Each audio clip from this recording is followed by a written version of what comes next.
Vamos a leer ahí unos cuantos versículos.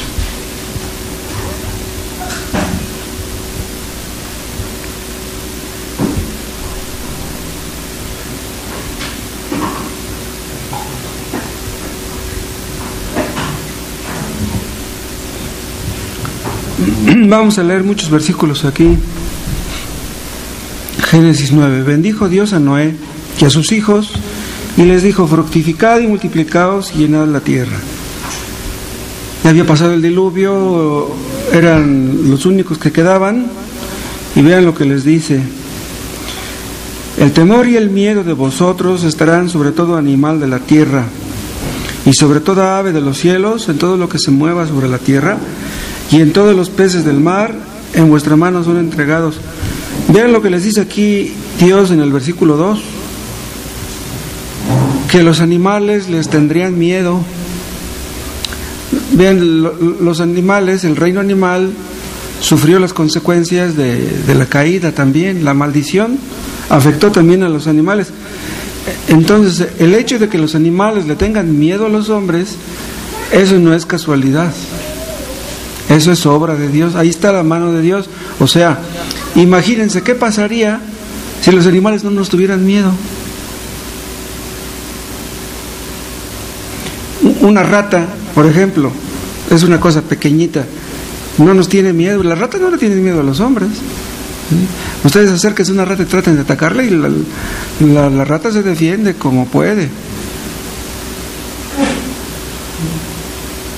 Entonces, esto está incluido en el pacto que hizo Dios con Noé, como vamos a ver.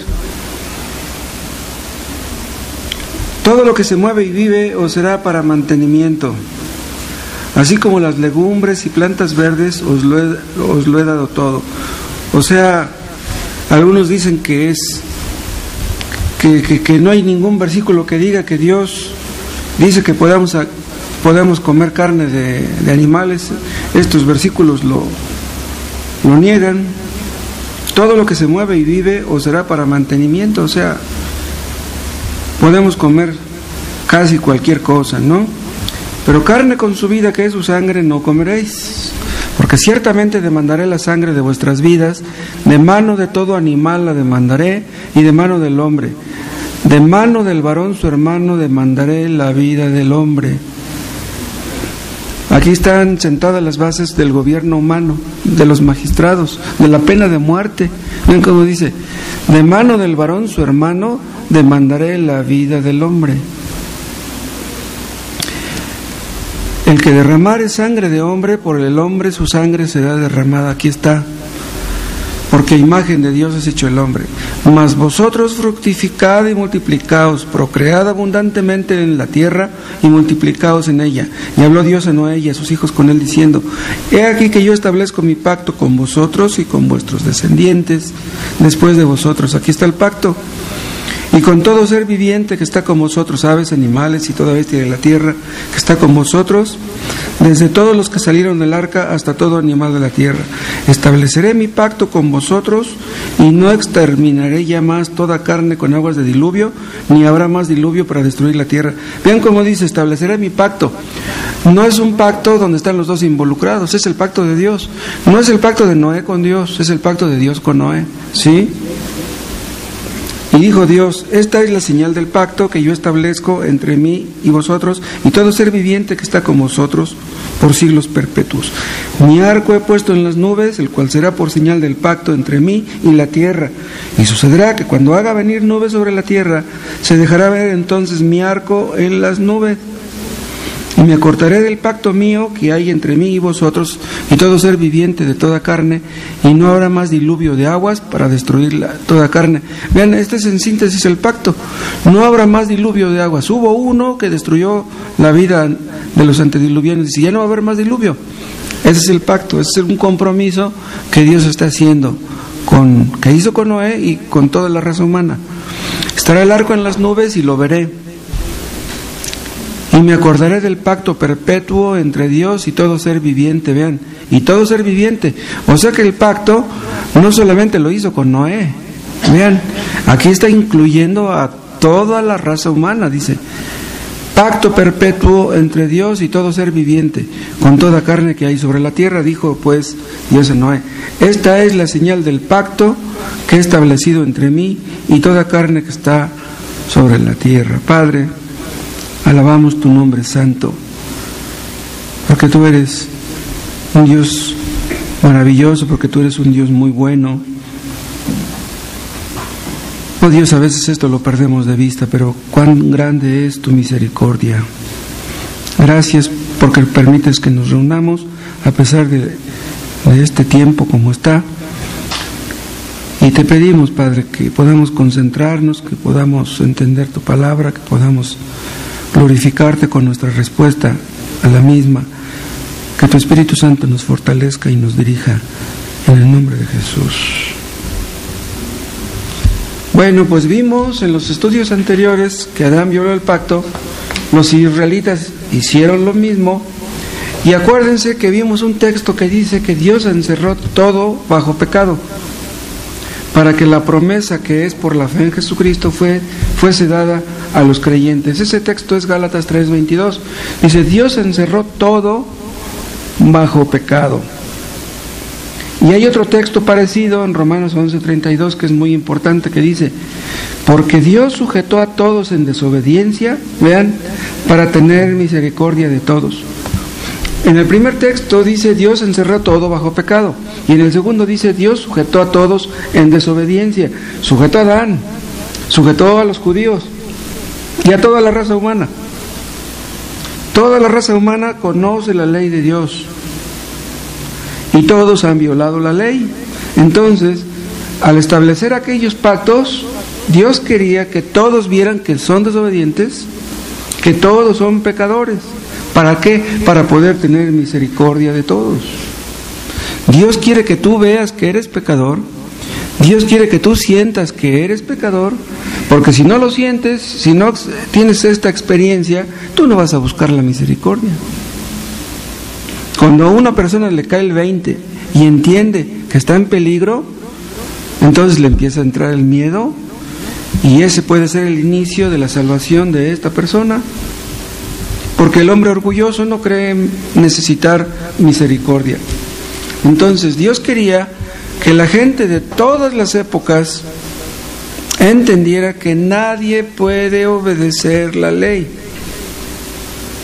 Dios no solamente sujetó a los antediluvianos en desobediencia, sino también a los judíos. Pero los judíos necios creían que eran mejores que los gentiles. Pero ahí en Romanos 2 les dice Dios, no, ustedes son peores. ¿Por qué peores? Porque tenían la ley.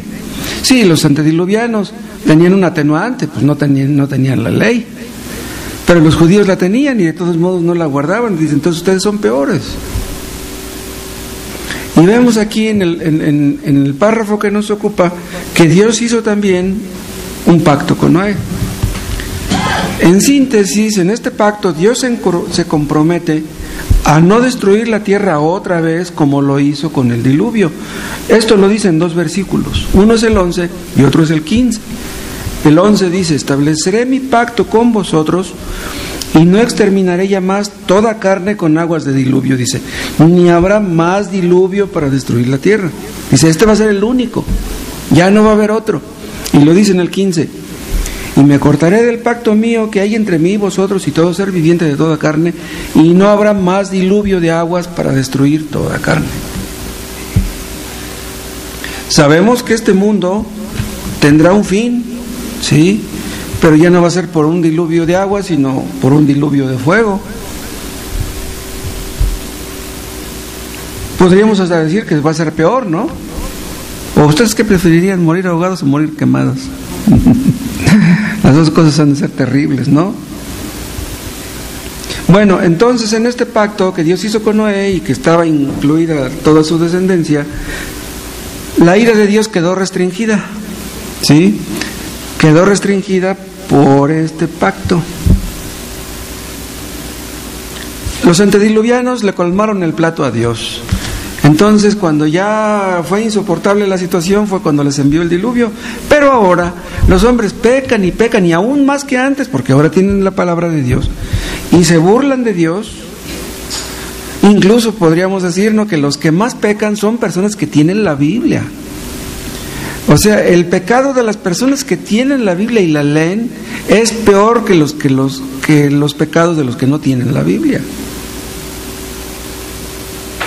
Entonces Dios restringió su ira. Los hombres pecan y pecan y pecan y dice Dios, muy bien, no se preocupen, se las estoy guardando. Va a llegar el día en que se las voy a cobrar todas juntas. ¿Por qué Dios no castiga a los hombres si pecan y pecan y blasfeman y se burlan de Dios? Por esto, exactamente por esto. Pero los hombres necios piensan, no, pues es que Dios me ama. Si peco y Dios no me castiga, pues es que Dios me ama. No, lo que pasa es que Dios es misericordioso y paciente. Es lo que dice Romanos 2, ¿recuerdan esos famosos textos de Romanos 2? Vamos a recordarlos, dice 2:3. Y piensas esto, oh hombre, tú que juzgas a los que tal hacen, y haces lo mismo. Esto se dirige a los judíos, que tú escaparás del juicio de Dios. ¿Piensas que porque eres judío tú vas a escapar del juicio?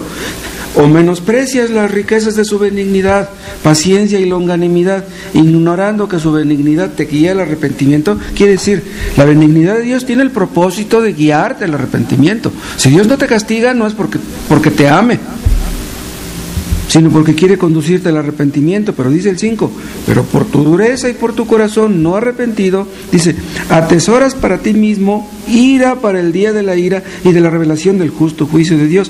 Dios no descarga su ira en el momento que tú pecas, pero eso no quiere decir que Dios no está enojado contigo. Y termina diciendo en el 6, el cual pagará a cada uno conforme a sus obras. Hay hombres muy malvados que progresan, que en todo les va bien, y pecan, y Dios no los castiga, porque Dios es paciente y misericordioso.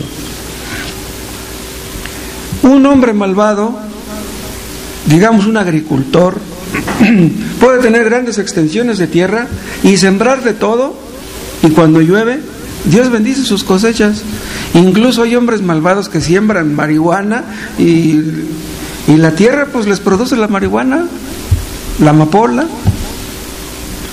¿Y por qué siembran y por qué cosechan?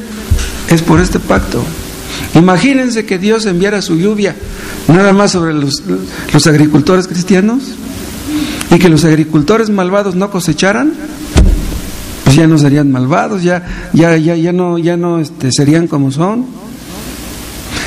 Díganme ustedes, ¿qué van a decir los agricultores el día del juicio? Los agricultores ateos, que tenían grandes cosechas. Bueno, aquí en México ya no se ve eso, porque ya los agricultores están por los suelos.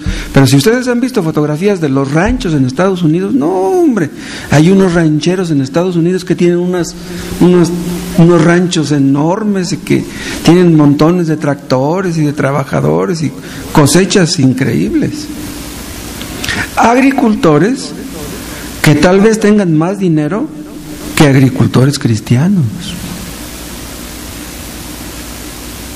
Pero pues Dios y su paciencia y su misericordia están metidos en el asunto.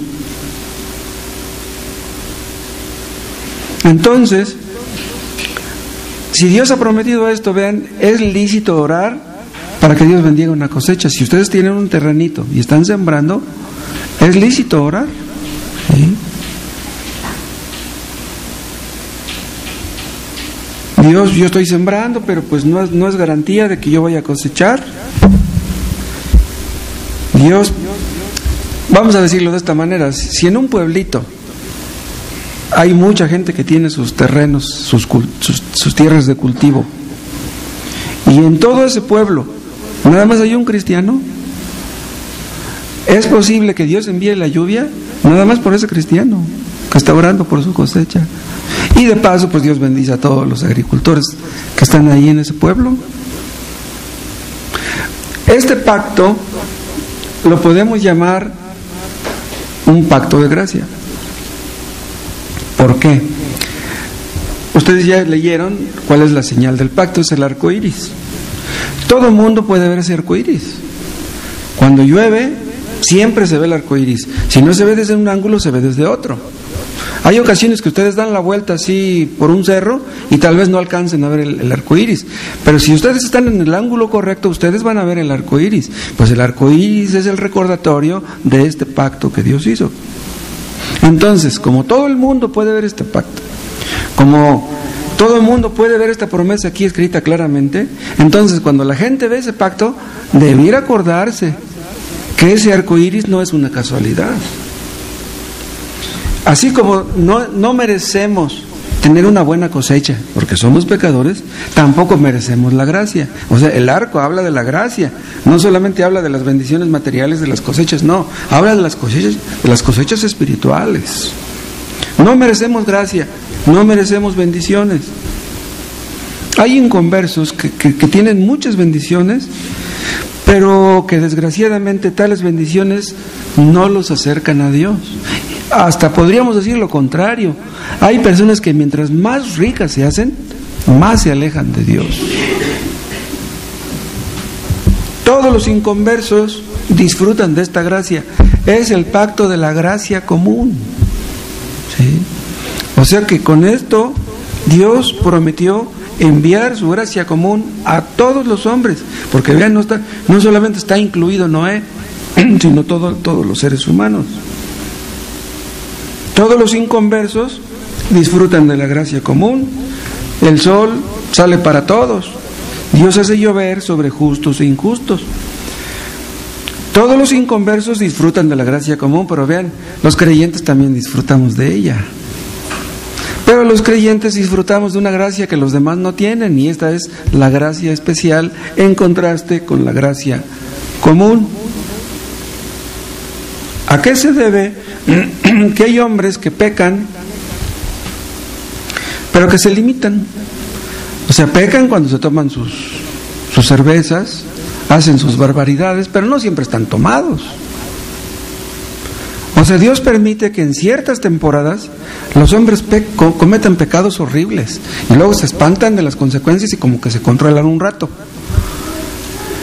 ¿Saben por qué? Porque Dios restringe el pecado de esas personas para que no pequen más de lo que pecan.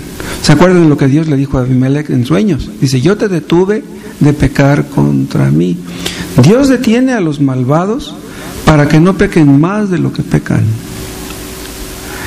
Dios no permitió que Abimelech tocara a Sara.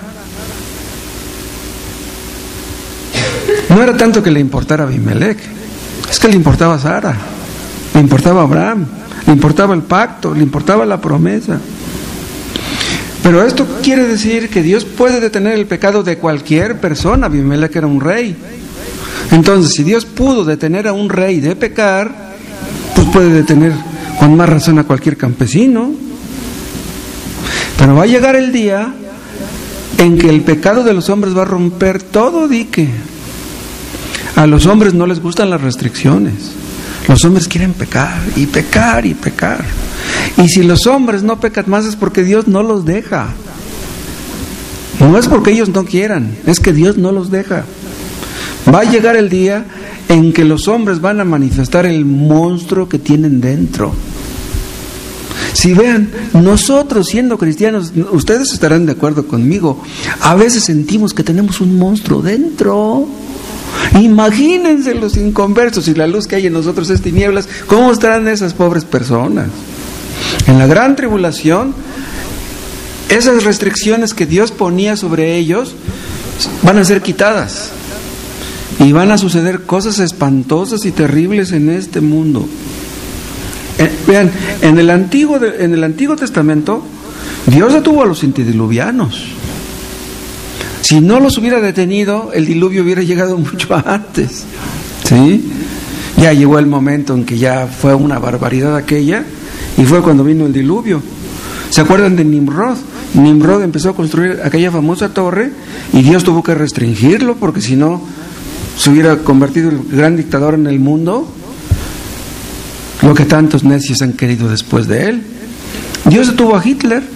Si Dios no hubiera detenido a Hitler, Hitler fácilmente se hubiera apoderado del mundo.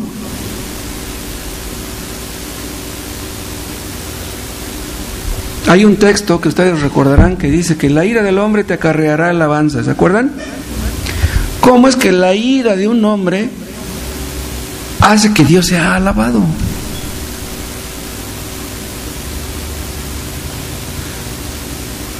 Los hombres que se llenan de ira, los hombres que hacen mucho daño, los hombres iracundos, los hombres asesinos, criminales, son criminales porque Dios lo permite. ¿Sí? Los criminales matan simplemente a los que Dios quiere que maten. Ustedes han visto, han leído en el periódico que han agarrado a criminales que han confesado que llegaron a matar hasta más de 100 personas. ¿Por qué Dios permitió que mataran a más de 100? Bueno, pues si no los hubieran agarrado, hubieran matado a 200, 300, 500. Entonces ya cuando llegaron a esa cantidad dijo Dios, ya, hasta aquí, ya no hay más. Dios permite que los hombres iracundos causen mucho daño cuando Dios lo considera conveniente. El mal carácter, díganme si no es cierto, acaba con un matrimonio. El mal carácter.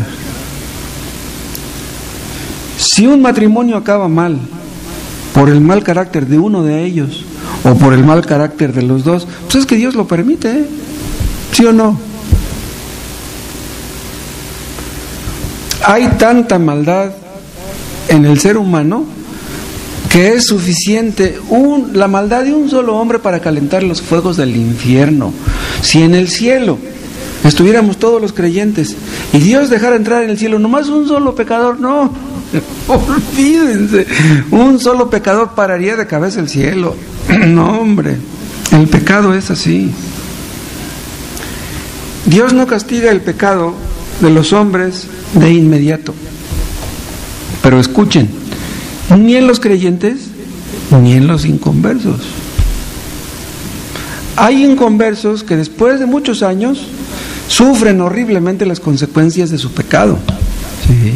Cosechan lo que siembran en esta vida. ¿Sí? Eso no significa que no vayan a ir al infierno. No es en todos los casos, es en algunos nada más.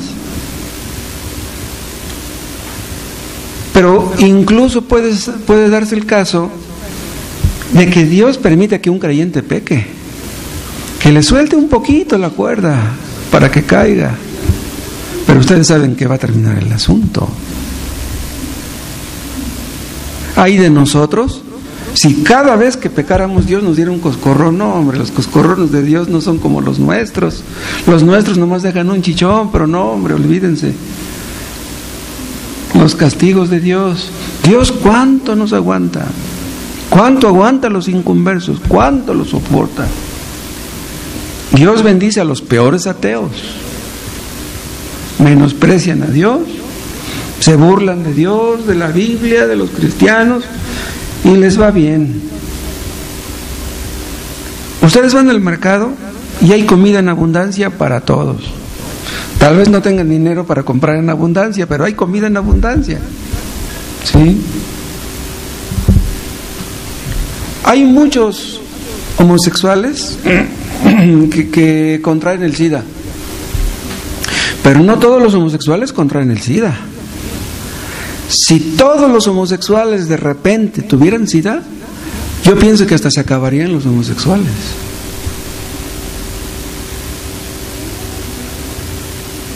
Hay muchas muchachas que se enredan con el novio y no salen embarazadas. Pero si todas salieran embarazadas, les daría miedo.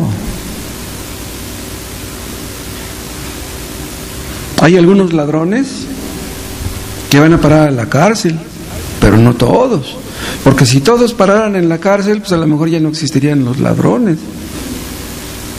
Yo supongo que ha de haber algunos ladrones que roban toda su vida y nunca los agarró la policía, nunca.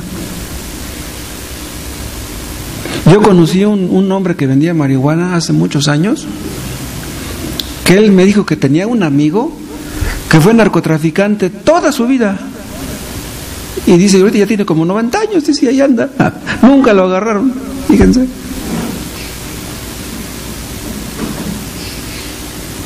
Hay algunos que dicen que hay algunos países en este mundo que tienen las armas suficientes, las bombas suficientes para acabar con el mundo. Irán, Pakistán, Corea del Norte, China. ¿Por qué Dios no permite que esos países acaben con el mundo? ¿Saben por qué? Porque no van a acabar. Este mundo no va a acabar con una bomba. Ustedes saben cómo va a acabar. Si a estos hombres no se les ha metido más la locura de lo que ya se les ha metido, no cabe duda que ahí está la mano de Dios. Otra cosa, en México hay mucha pobreza, mucha corrupción, mucha impunidad. Pero díganme, ¿acaso no hay mucha fruta en México? Mucha comida. Donde quiera que ustedes vayan, hay comida de todo. Nuestra tierra es muy fértil. Es la gracia común de Dios. Hay países en África que con trabajos comen. Hay países en África que dicen que per cápita viven con $1 al día. ¿Qué harían ustedes con 13 pesos diarios? Díganme, ¿qué harían? ¿Se comprarían una tortilla dura, un chile verde y eso sería todo? Pero los ricos, que todo lo tienen, mientras más tienen, más se endurecen. Atesoran dinero, pero están atesorando ira también para el día de la ira. Vamos a ver algunos medios que Dios usa para restringir el pecado. En primer lugar, la ley civil. Las leyes son puestas por el gobierno, los legisladores, algunas de ellas pues se las sacan de la manga, pero ¿saben una cosa? Que si no hubiera leyes, si no hubiera restricciones, prohibiciones, no hombre, imagínense que de repente dijeran nuestros legisladores, de aquí en adelante el robo ya no va a ser contemplado como un delito. ¡Wow! No hombre, las cosas que veríamos. Otra cosa que Dios usa, ¿saben qué es? La reputación del hombre. ¿Saben por qué? Porque nos importa nuestra reputación. No nos gusta que los demás hablen mal de nosotros. Yo supongo que hay muchos ladrones que casi nadie sabe que son ladrones. O sea que lo ocultan. ¿Por qué lo ocultan? Porque les importa su reputación. Entonces, el hecho de que la gente cuide su reputación, eso hace que restrinja su pecado. Hay personas, no me los van ustedes a creer, pero hay personas que les da pena tomarse una copa delante de sus hijos. Hay hombres que les da pena fumar delante de sus hijos. ¿En serio? ¿Los hay? ¿Eso es bueno? ¿Sí o no? ¿Es bueno que no lo hagan? O sea, dicen, no, pues yo no le voy a dar un mal ejemplo a mi hijo, porque si me ve fumando a mí, al rato también él va a querer fumar. Hay muchas personas así, aunque ustedes no lo crean. Entonces esa cosa contribuye en algún grado. Otra cosa, la conciencia. Todos los inconversos también tienen una conciencia. Y no son peores de lo que son por lo mismo, porque dicen, no, pues es que me siento mal haciendo esto. Hay algunos que son capaces de tomarse unas copas, pero que se sienten mal si se emborrachan. Hay algunos que son capaces de fumarse un cigarro, pero son incapaces de fumar marihuana. ¿Y todo por qué? Por su conciencia. Dicen, no, ya con fumar un cigarro, como que no me siento tan bien, ¿cómo voy a fumar marihuana? Otra cosa, en cuarto lugar, los obstáculos externos. O sea, hay ciertos obstáculos que nos impiden que nos desboquemos, como por ejemplo los semáforos. ¿Qué pasa en una ciudad donde de repente, ¡pum!, todos los semáforos dejan de funcionar? Es un caos. Nadie quiere ceder su derecho. No, yo paso primero, ¿por qué tú? No, yo primero. El egoísmo es así. Entonces los semáforos restringen tu prisa y hace que te detengas y que le des el derecho a pasar al otro fulano. Y así de este tipo hay muchas cosas. Dios nos pone obstáculos. Y no solamente externos, también internos. ¿Y saben cómo son los obstáculos internos? Cuando Dios obra en nuestros sentimientos. Díganme, ¿no los inconversos también tienen sentimientos? Dios puede influir, vean lo que les voy a decir, en los sentimientos de un inconverso. ¿Se acuerdan de aquel texto que dice que el corazón del rey está en la mano de Jehová? A todo lo que quiere lo inclina. Pues si Dios a todo lo que quiere inclina el corazón de un incrédulo, pues con más razón de un creyente. Dios puede poner en un creyente, vean por ejemplo, compasión por los que se pierden. ¿Sí? Vean, esto no es algo natural, ni aún siendo creyentes es algo natural. Lo que es natural es nuestro duro corazón. Llorar por los pecados ajenos, ¿es fácil? Díganme, ¿ustedes lloran por los pecados ajenos? ¿Acaso no los pecados ajenos debieran afectarnos a nosotros? ¿Debiéramos sentirnos mal porque otros pecan? Vean de qué manera Dios puede poner sentimientos en nosotros, pero también en los inconversos lo hace.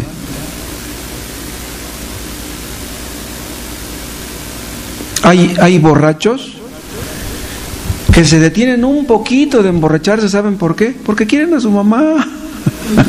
No, pues es que mi mamá, mi viejita, pues ¿cómo voy a llegar a la casa ahí borracho y a hacerle un escándalo? Hay muchas personas así. Claro que hay otros que les importa poco, ¿no?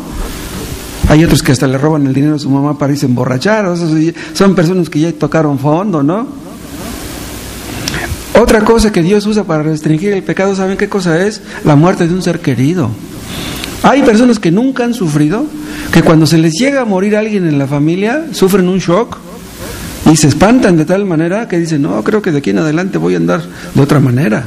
Tengo que cambiar mis actitudes porque pues, ahora le tocó a este, pero pues mañana me toca a mí. Dios puede hacer esto. Y también, ¿saben qué? La convicción de pecado.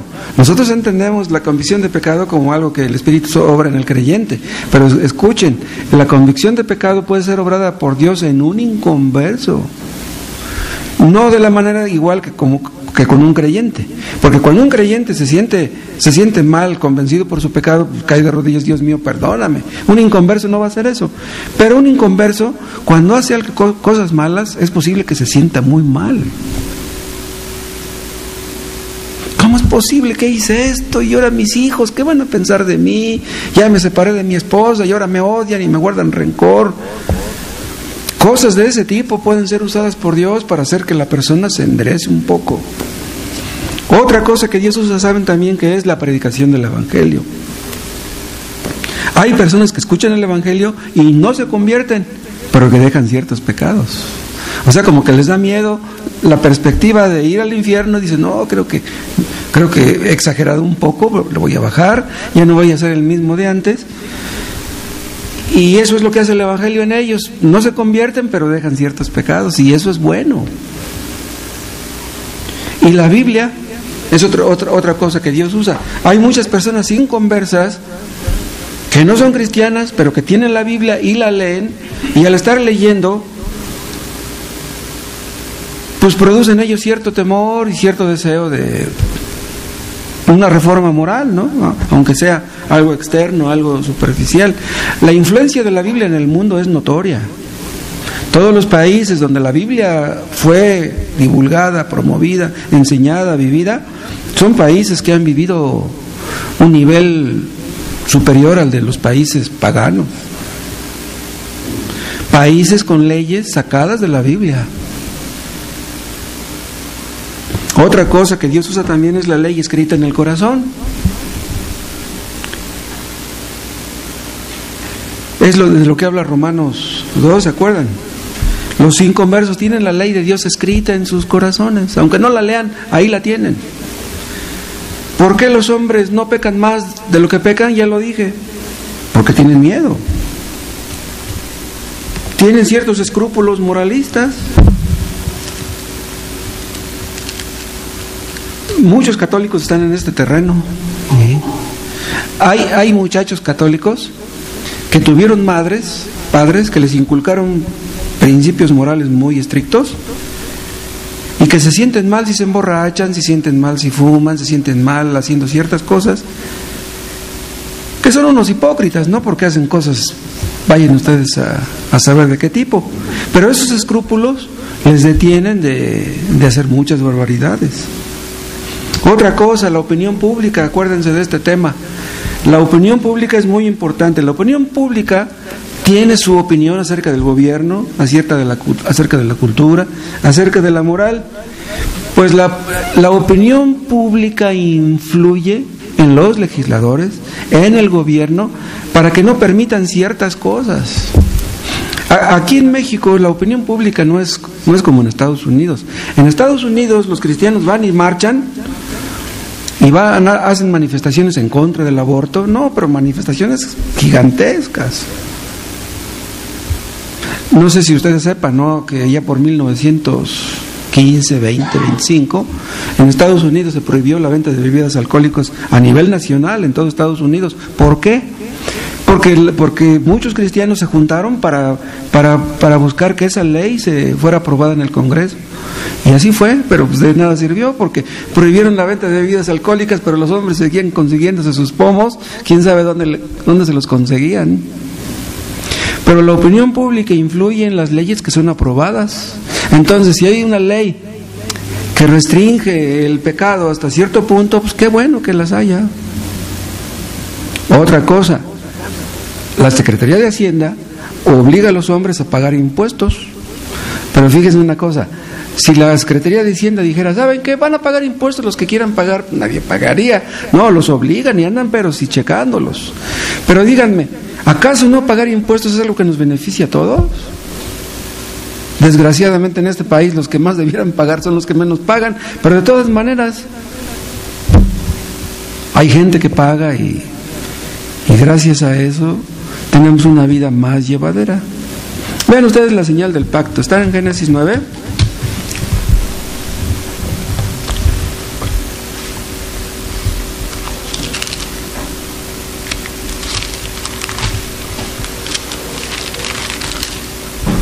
Génesis 9.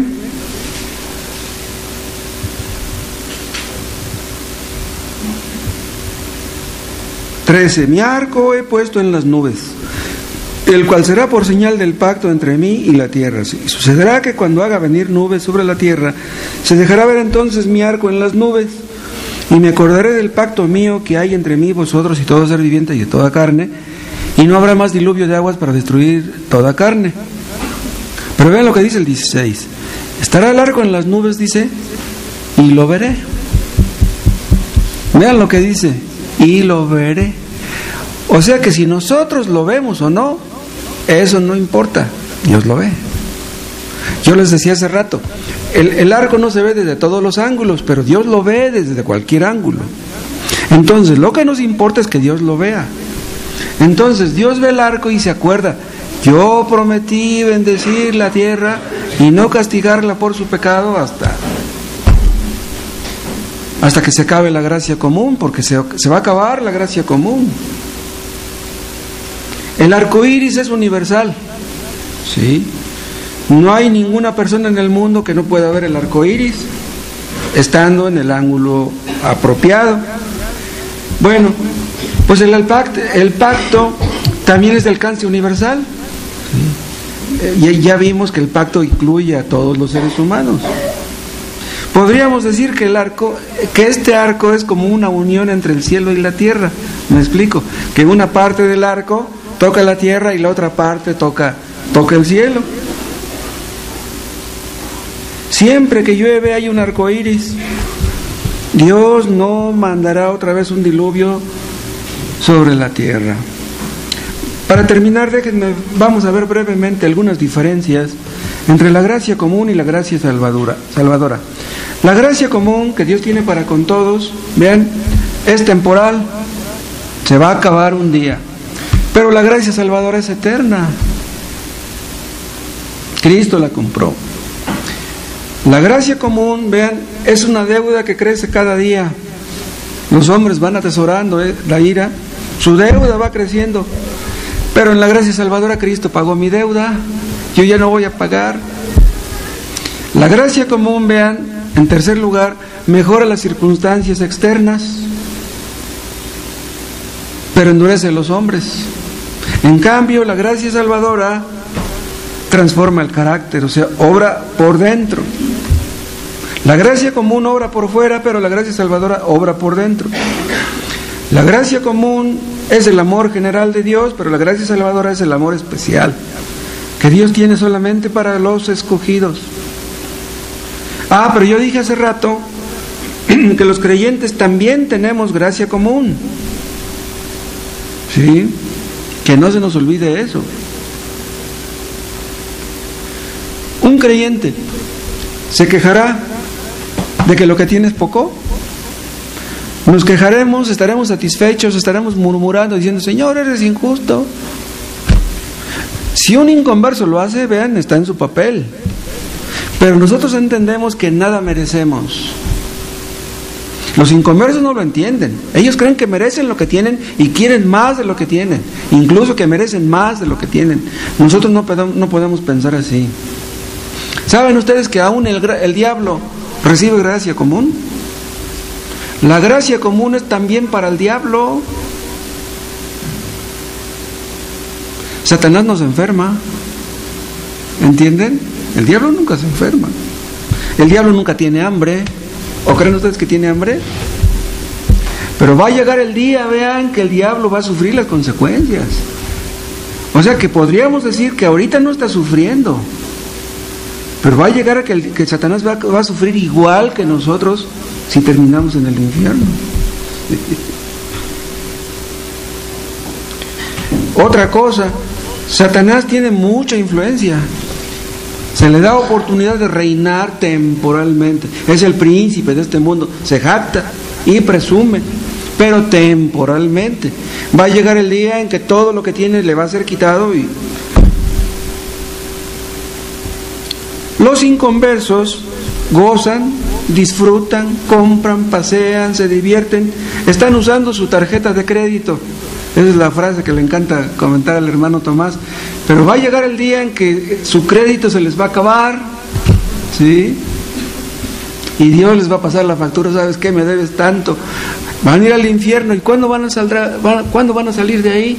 Dice, y no saldrán de ahí hasta que paguen su último cuadrante. ¿Cuándo? Nunca. Nunca van a acabar de pagar. Otra cosa, no se les olvide a ustedes que Dios bendice a gente malvada debido a ciertos creyentes.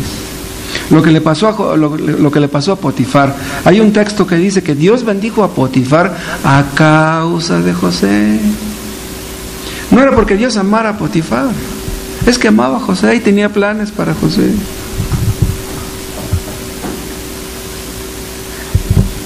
Hay mujeres cristianas, vean lo que les voy a decir. Hay mujeres cristianas que tienen un marido inconverso y que a ese marido les va bien económicamente. ¿Por qué? ¿Porque Dios los ama? No, porque ama a la esposa. ¿Por qué no quiere Dios que la esposa pase hambre? Entonces bendice al marido por causa de la esposa. O hemos visto antes, hay empresas que son bendecidas porque hay algunos creyentes en esa empresa.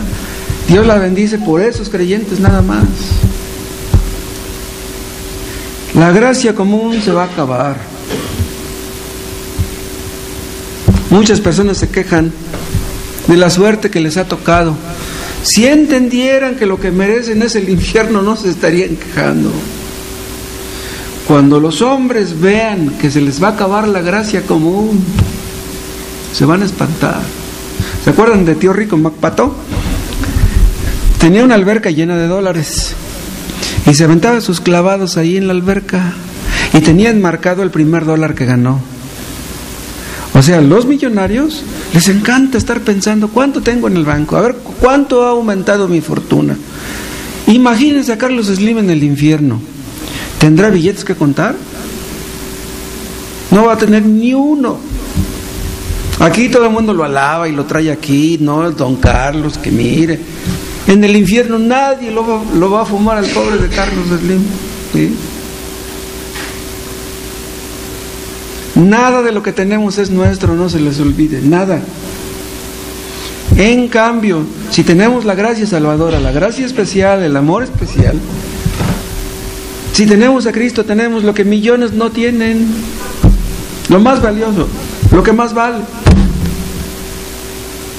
Si tú tienes millones, pero no tienes a Cristo, es como si no tuvieras nada. En cambio, si tienes a Cristo, aunque no tengas millones, tienes lo máximo.